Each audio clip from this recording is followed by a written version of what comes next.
Hello everyone, good morning. Welcome to today's session from Oracle about Oracle Code Assist. I'm John Karasoulos, and today, along with my colleague Marc, Gueury, here to help you understand better what is Oracle Code Companion for developers. So we're going to present, first of all, what is Oracle Code Assist, what is this new AI tool, and then I'm going to show you what it's about with a demo that Marc has prepared.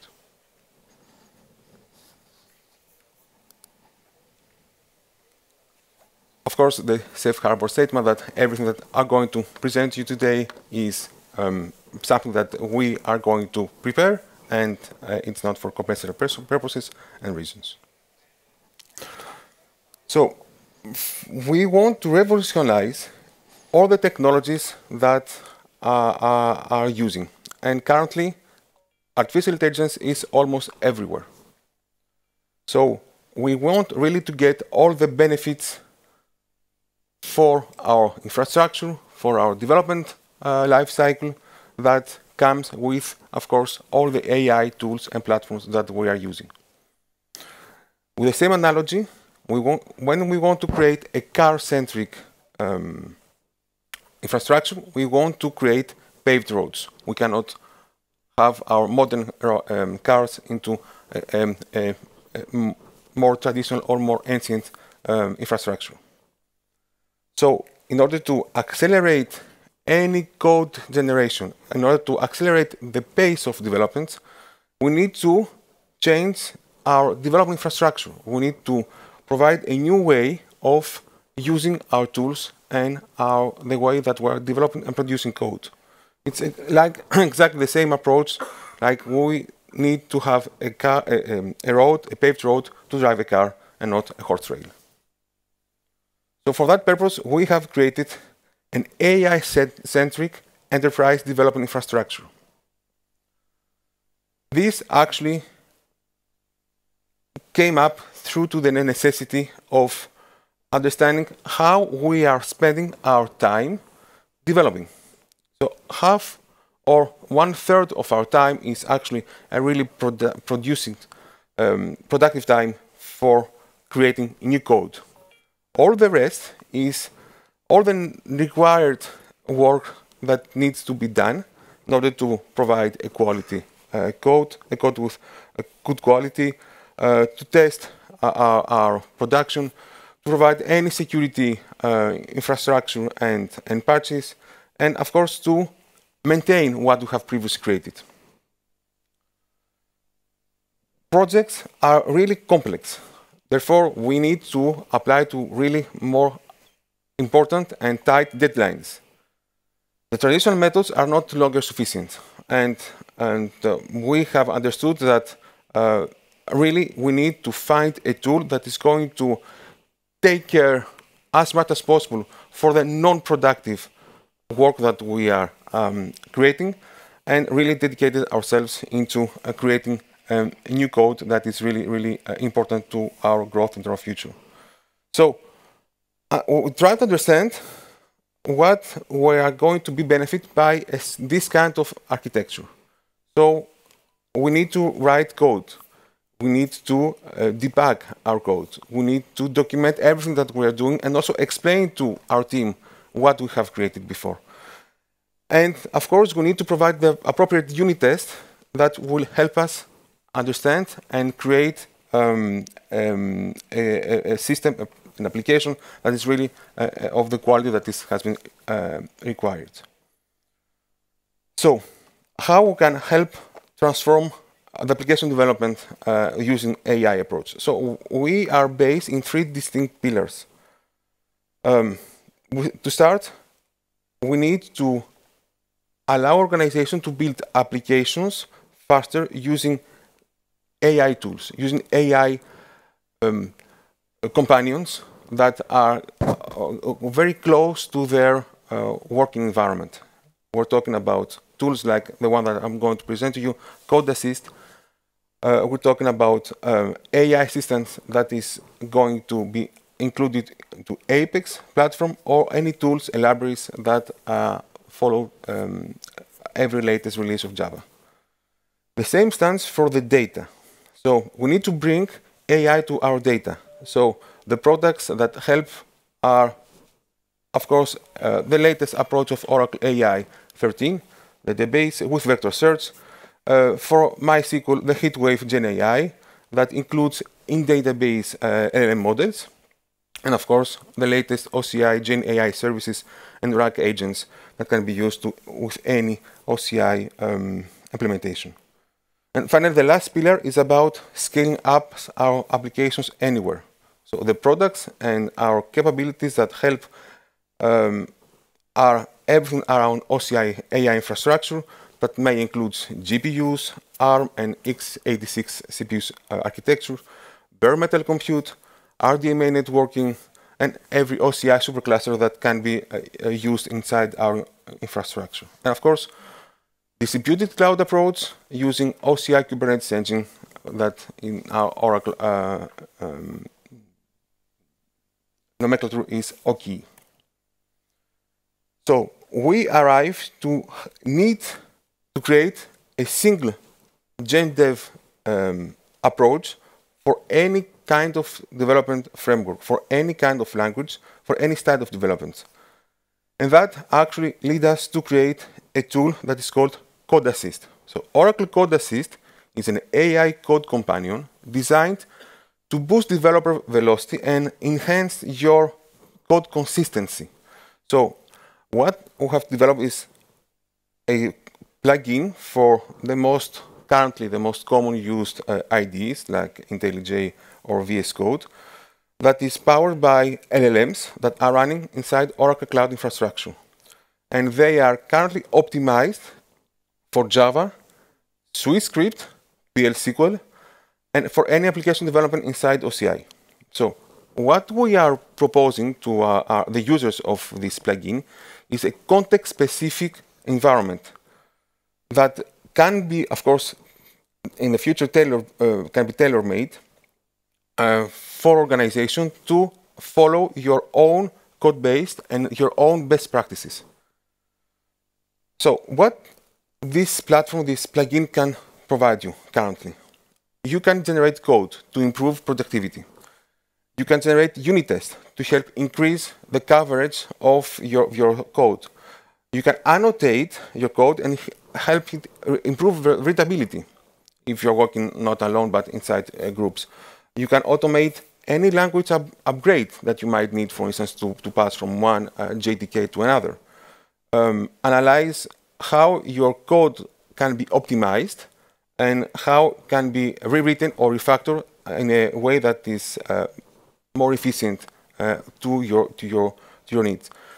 You can explain, of course, you can provide the explanation or the justification of your content, of your code that has been written, not inside only of the class that you are working currently, but also inside the entire project that you are into. So Code Assist supports many programming languages, that Java, Python, JavaScript, SuiteScript, Rust, Ruby, Go, PL/SQL, of course, C, C#.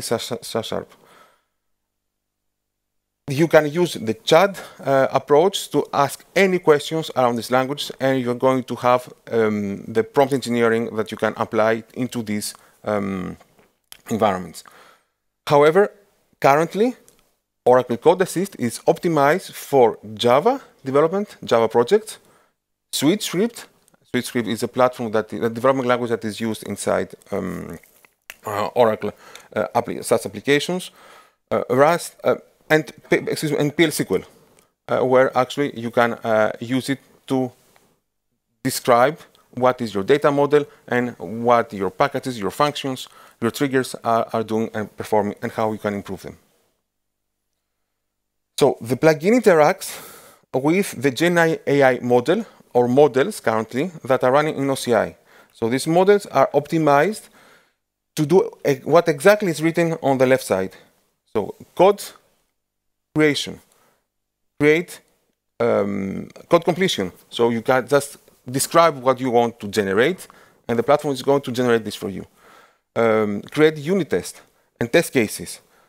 Explain the code, and in order to learn what has been previously been implemented, and how you can also create documentation for the future users.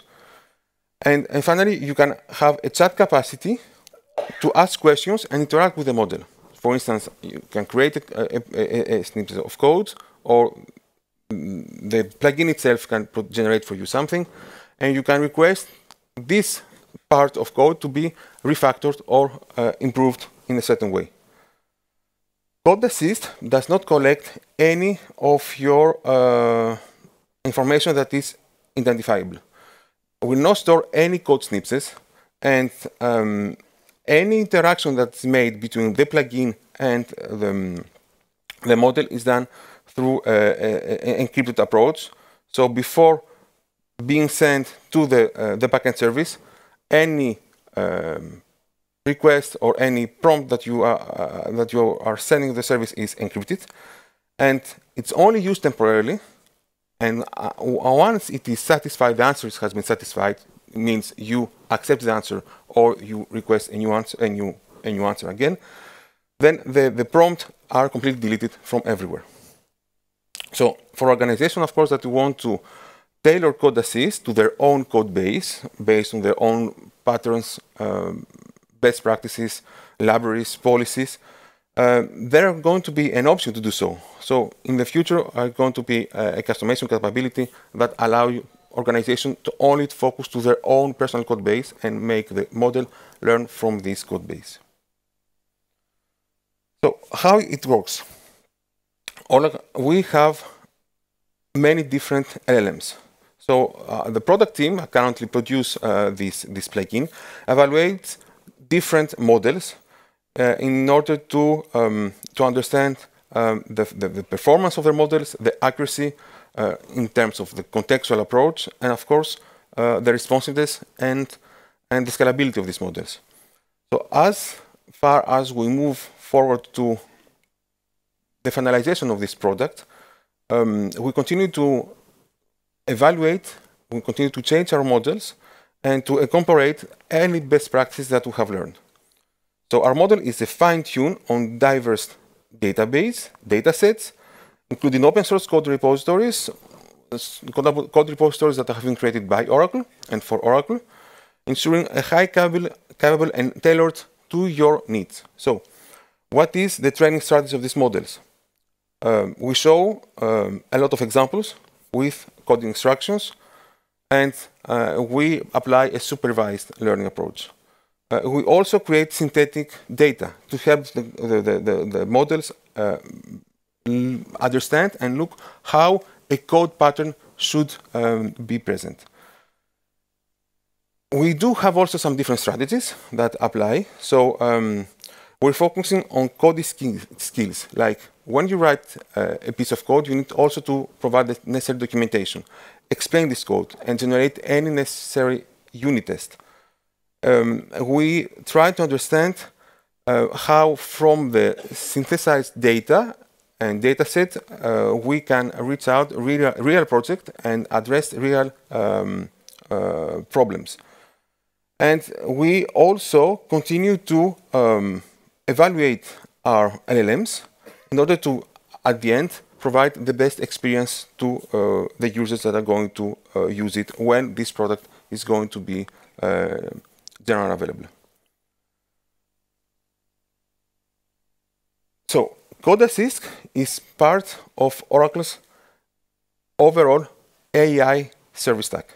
So start from the top, we are talking about Oracle SaaS applications, and we are on just below that is Oracle AI services that are comprised between Oracle Gen AI services and AI services like document understanding, speech, language, vision. And of course, when we go down, we are going closer to our data source, and to the underlying infrastructure that could be run absolutely anywhere in the public cloud, in a sovereign cloud approach, or in a private cloud domain. So let's see now an example of how Code Assist can be used on a Java environment and Java program. So, Marc. Oh, okay. Thank you, John. So, yeah, what I yeah, please give me that. Thank you. So I will give several live demos about Code Assist. So, like you have understood, this is a beta product that was announced 2 weeks ago, and I will use Wi-Fi. So I hope it will be working. So I got Wi-Fi problem before, but I think it's fixed now. Yeah, I need also to increase the size font. When I'm doing that, I think you have understood that the language that we are focusing on are the language that Oracle has developed. So that means Java, a version of JavaScript for URSA's application, so with additional API, SQL for the database or for the several databases that we have, PL SQL and so on.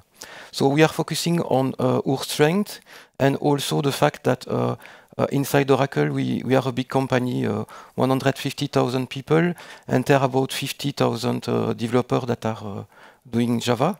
And a lot of them are using this tool, and that was a tool that we did not wish to release.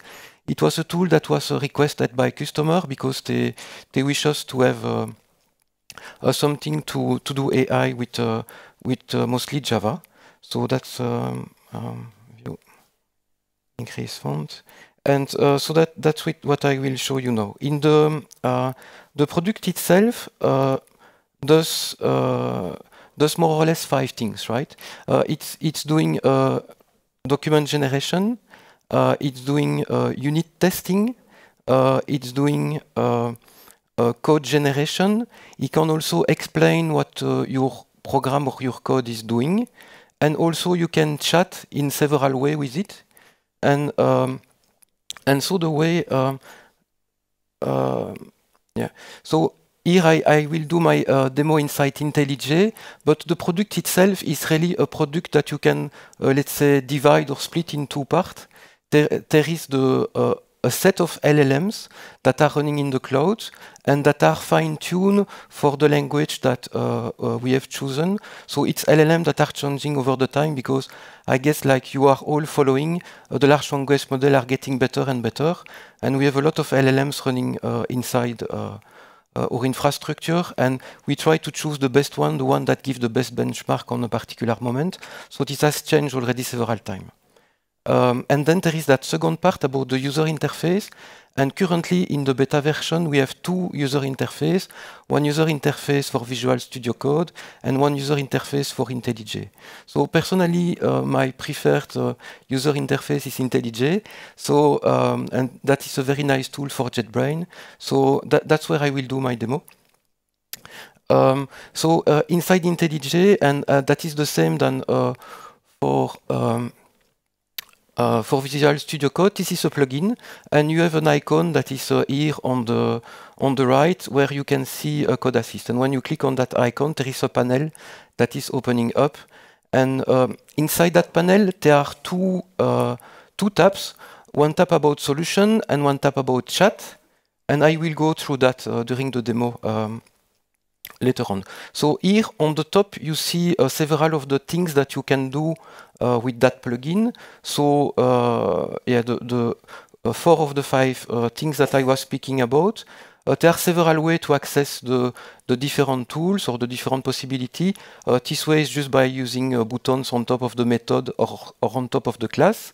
But you can also right-click, and depending of the context, it will give you several options. Of course, you have keyboard shortcut to do that if you want to. So if my internet connection is still working, so let's try to do that. So here I have a small Java class, right? It's a very, very simple Java class. It's is it big enough? I hope. It's a Java class that's doing concatenation of string. Concatenation, that means putting all the string one after the other. And in this particular case, it's putting also a comma between all the string. So that is a simple code, just for this example. And what I can do, I can go on the button, for example, here, generate documentation. All right, this need to log in. but let's hope it's okay. And so if I do that, is generating my Java doc here on the side, and I have two possibilities. So, or I can go to the clipboard that copy to clipboard that is here on the top, or I can just accept the solution with the button that is here. So when I do that, it's adding my documentation inside my code. So I don't know for you, but personally, I like to write Java code. I wrote a lot of Java code, but I don't write always Java documentation. I would like to, but it's not always so easy. I mean, if you have a function with 10 parameters, you need to copy all the 10 parameters in that big Java doc stuff. And I never remember very well the syntax. I have to copy paste from somewhere else. So it's taking me a long time. So this is handy. And the large language model has understood also what my function is doing. It's telling that it is concatenating an array of strings, so that is the parameter, and into one single string separated by commas. So the comma, that is the comma that is here, right? So he understands what that function is doing. He is also understanding what the parameters are and what the function will return. So that is use case 1, right? Use case 2 is about generate unit test. So unit test, so let's put that. So here, when I click on generate unit test, it's again the same type of things that I would like to write all the time, but I don't always do. It's generating a unit test for each of the methods. And in this particular case, what it's doing is that it's creating a new class. And inside that new class, it's using a test suite, so a list of tests. And inside that list of tests, it's finding several texts it could do. For example, concatenating no string, concatenating one string, concatenating a lot of strings, and see if each of the way that a lot of way to test the method. If I accept the solution, it will create in this case a new class with the unit test. One thing that I can also do is that if I like or dislike the solution, I can say that I like it or not, but we are not using it at all. So we have a lot of developers doing Java inside Oracle. A lot of them are knowing Java hyper well, right? And so we have enough feedback to don't need to reuse or to learn from the feedback of external customers. So we do not store anything. We do not use your snippet or to learn or to improve our model. So that is about the JUnit test. And yeah, that will be it. And so I can also ask to explain what the class is doing, or I can also ask to explain what the method is doing. And if I click explain the method, it will be generating a lot of text. So in this case, the method is very small, and I don't know if we really need a lot of explanation of that. But sometimes, you have written code a lot of years ago, and the file is thousands of lines big, and you would like to remember exactly what that file is doing. You can summarize that, and you can chat with the tool such that it gives you what the code is doing. Maybe another thing that could happen is that you are a code reviewer because you are one of the most experienced person in your company, and when reviewing the code of somebody else, sometimes you would like to know what it is doing. Maybe there is a construct that you don't use and that he has used in a regular expression, and check how that thing is behaving. So yeah, here it's giving a lot of comments. It's telling also that, for example, I'm using a string builder, and string builder is efficient for doing string manipulation. So when you do something good, it's telling you that also. Yeah. So another things you can do. So let's reset the chat. Is to say something like this, right? I have an issue with my code. And then I can, with this button, add that method inside the chat. But let's introduce some bug. So I know it's very small for you, but I have a for loop, and instead of an assignment inside the for loop, I put a comparison, and I put a wrong sign inside my my test for adding the comma. When I'm doing that, in fact, what I will do, I will send the commands from the function, telling what that function is doing, and then at the same time, I send that code with the issue, right? So so he will come back, and then he will tell me the two issues that I got, and then he corrected the code. So he corrected the code so he removed the comparison that I have just added here. He removed also the bat bigger than sign that I put there. So he explained me why that will not work. So in some case, it's something that you would like to use because you don't find a bug. It's happened to me recently that I forgot a space at the end of a big string, and that space was creating me a bug. It took me a long time to find it. I used that tool, and it was solved in some seconds. So sometimes that's handy to have somebody that with another light to look at your code. So that's for the chat. So other things that you can do, I will jump to another project. So we have code that we wrote a long time ago, and this code that we wrote a long time ago, sometimes you would like to improve it, or maybe you have and you would like to upgrade it to a later Java version. You would like to use the new syntax of Java. You would like to make it better. It may be a code that you have written yourself or a code that somebody else has written. But for example, in this particular case, I have something not the best Java code I've ever seen in my life. So it is a list, and I create an array list. And for each of the, I add each of the 1, 2, 3, 4, 5 to that list, one after the other. That code is very long. It's not very readable. And then it's using that old iterator things that that was existing before in Java for looping inside collections. And that's really not so fine. So what you can ask to the chat is to say, for example, use best practices.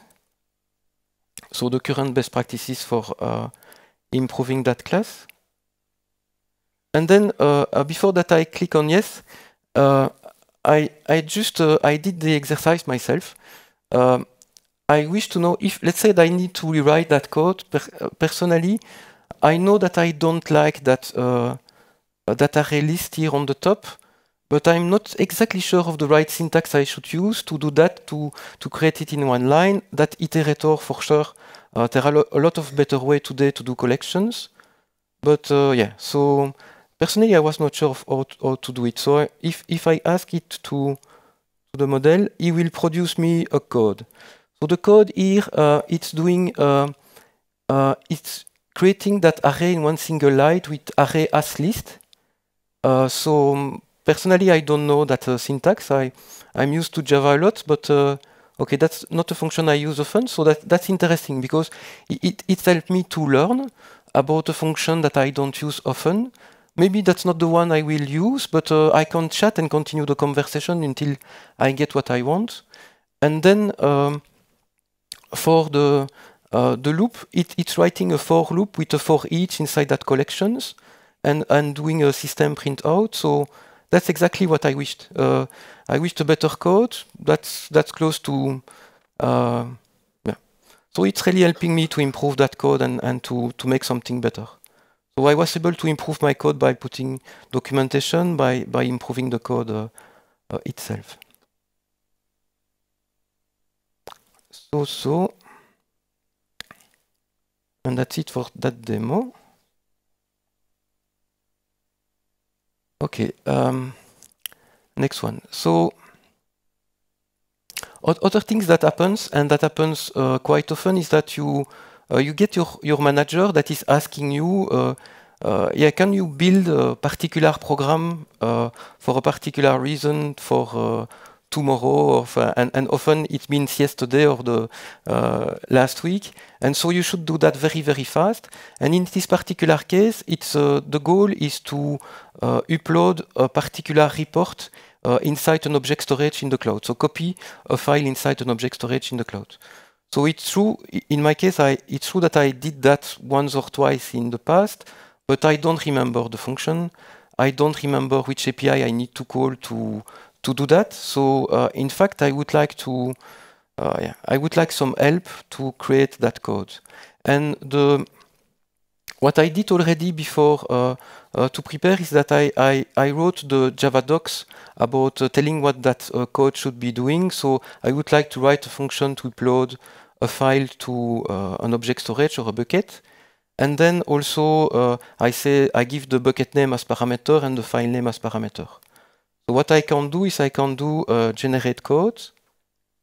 And then it's generating code for me.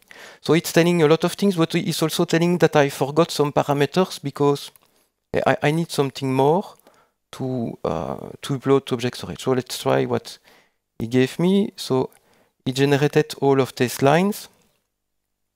And the first thing he's doing is that he's checking if the file is existing. So that's quite good. So at least we get a nice error if the file is not existing and not a nasty exceptions, and so return.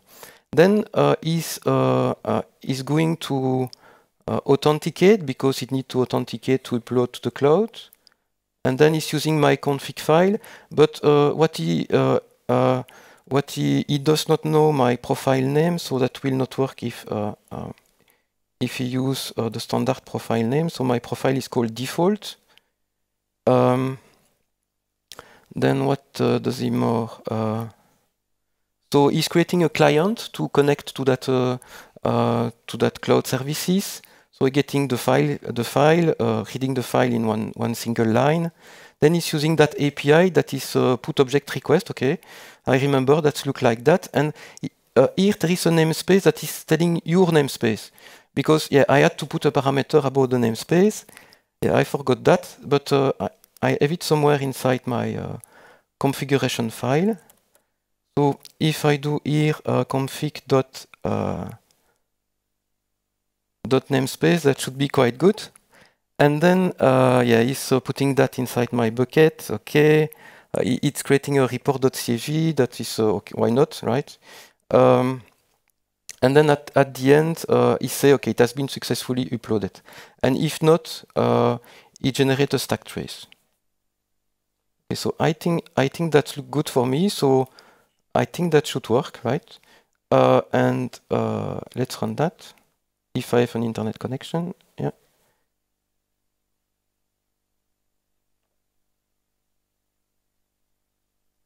Oh, okay. And then there is an issue. It's telling me, okay, error 404, bucket not found. Yeah, what's that?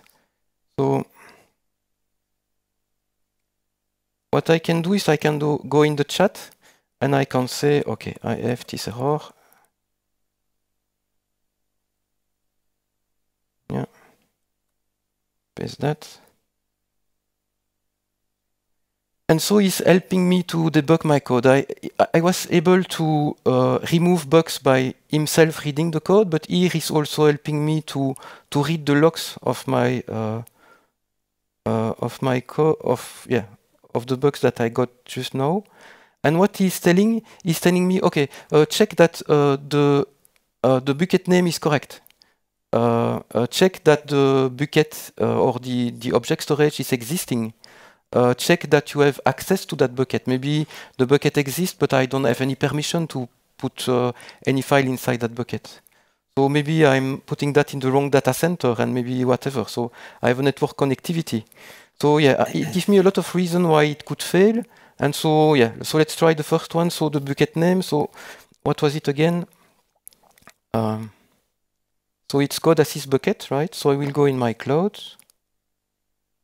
Yeah. And like you can guess, I have deleted my bucket just before the demo, just for the purpose. And so if I create the bucket again, that should work better.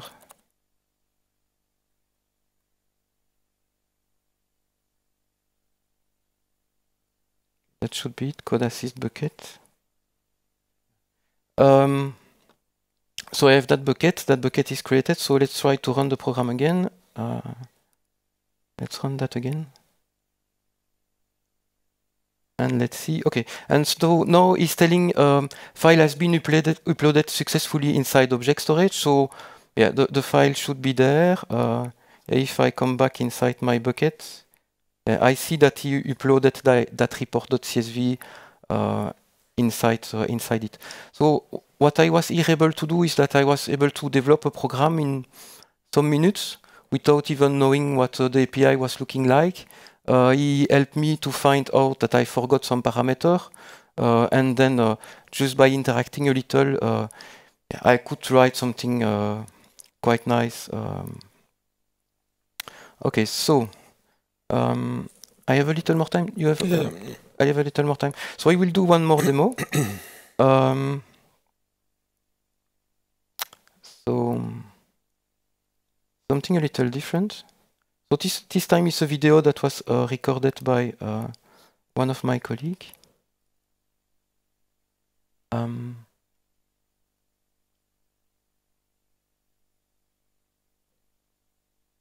Yeah.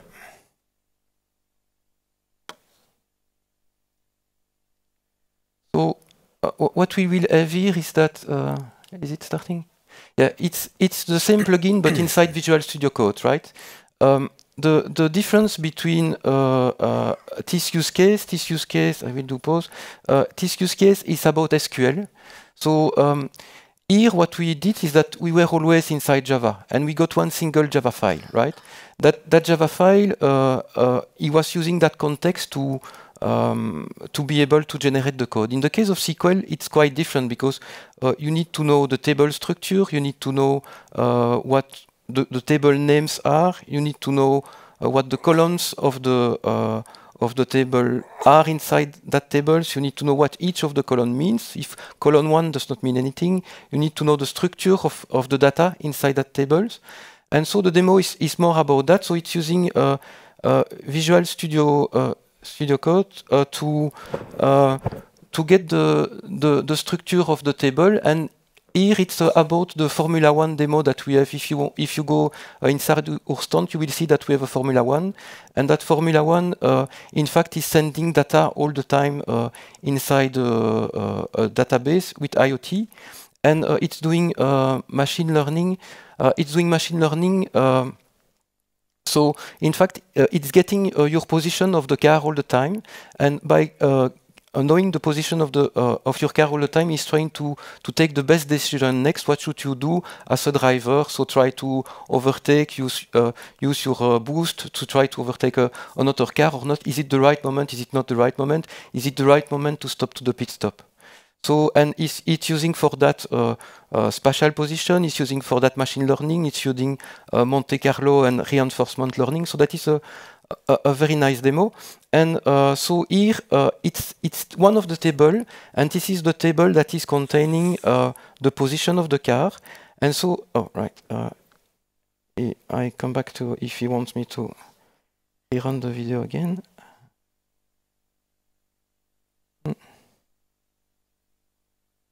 But yeah, so sorry, it's and I go in full screen. So yeah, so what he will do is that if he's starting the video. Stupid video. No. Why? Sorry, I don't know how to do that.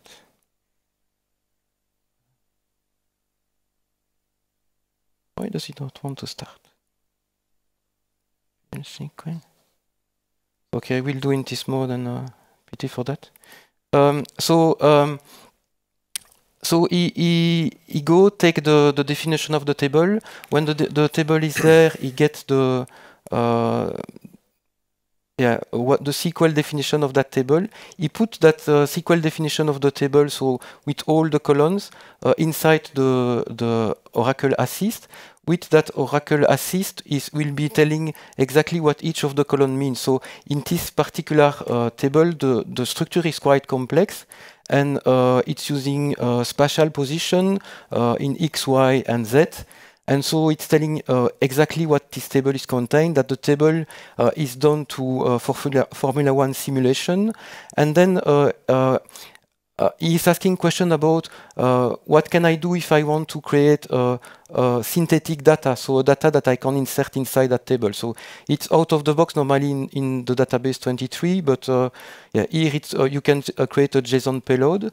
And then he's also asking, yeah, I want to create a special question. For example, when I am crossing the finish line, I would like to detect that. So, so you can create such queries such that each time that you are passing the crossing line, he know that.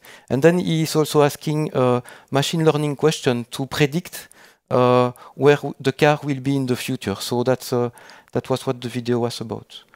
So that's all what I wish to show about demo. John, you conclude? Yes. So what we have shown you today is Oracle Code Assist plugin on IntelliJ, and there's the same plugin for VS Code that we are proposing as a beta version. It means that if you wish to try it, and I really invite you, all of you, to try to use this tool, you just have to go to Oracle Code Assist at Oracle site, and just subscribe to the beta program, provide your own details, and you're going then be served with the appropriate plugin to install it into your own IDE, and then you can start working. And you can start to work freely to any project that you like. The most important thing is that you share with Oracle your experience, your suggestions, and how we can improve these projects. What we're doing as Oracle is something very important. We're really investing a lot of resources and time to provide the best user experience to developers that either using Oracle technologies or any other open source technology, and help them really to evaluate better their skills, improve their performance and capability of producing good quality code, and code that can be reused and understandable by our peers. So if you have any question, we're here to help you answer everything that you may have, or even come to our booth and try and play a little bit more in details and demo together this platform. Thank you very much.